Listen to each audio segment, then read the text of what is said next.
I remember the sound first, the rough scrape of a sponge against tile, the faint hiccups of quiet crying echoing through the kitchen. I paused in the doorway, suitcase still dangling from my hand. My daughter knelt barefoot on the cold floor, shoulders shaking, scrubbing as if her very worth depended on it. The moment she looked up and saw me, she froze. "Mom." The word shattered like glass. The suitcase slipped from my grip. My body moved before thought could catch up. The clock above the stove blinked 7:12 p.m. Too late for a child to be alone. Too early for the person I was about to become. I asked her where everyone was.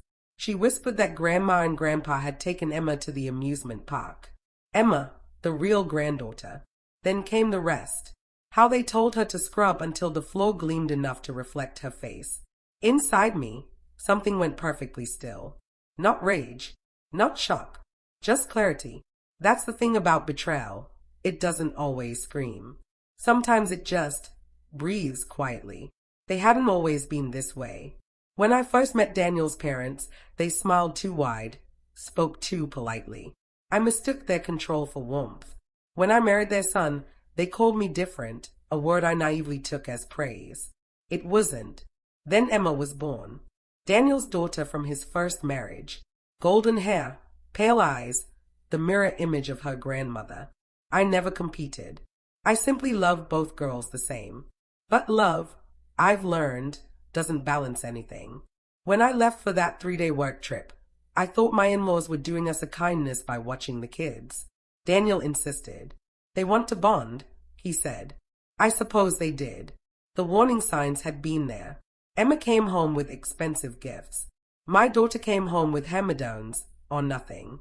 Daniel never said a word. He just shrugged, muttering not to make it a race thing.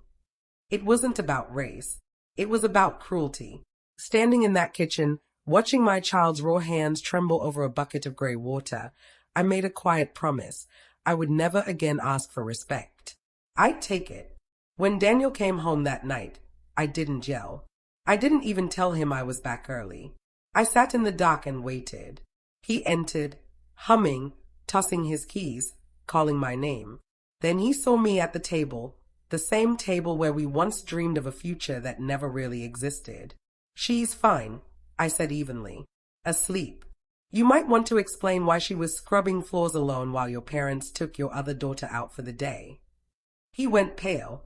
You're misunderstanding. I cut him off. No, I finally understand.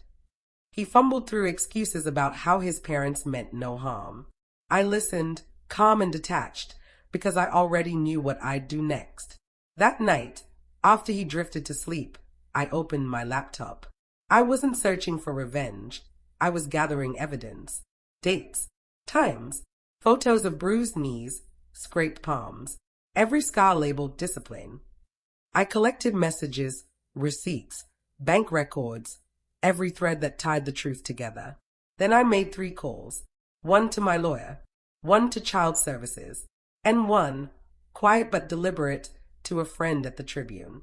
By sunrise, everything was set in motion.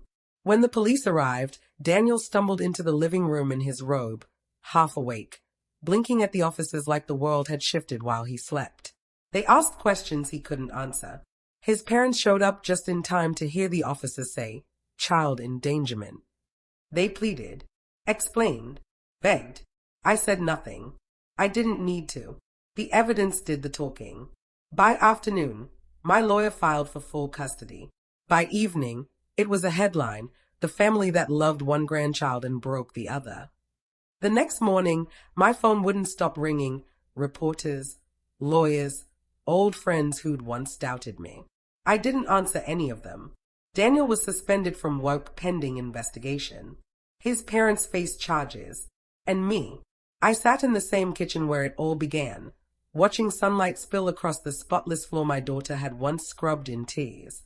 She patted in, sleepy-eyed, and asked if we could have pancakes. Of course, I said. Extra syrup.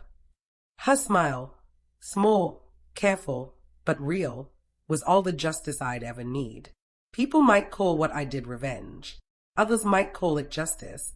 I call it balance. Because I didn't scream. I didn't beg. I simply ended the cycle. When you've been quiet long enough, you learn that power doesn't need to shout. Sometimes it signs papers. Sometimes it makes one call. Sometimes it just walks away, leaving others to scrub the mess they made. And if you've done it right, by the time they realize what you've done, it's already far too late.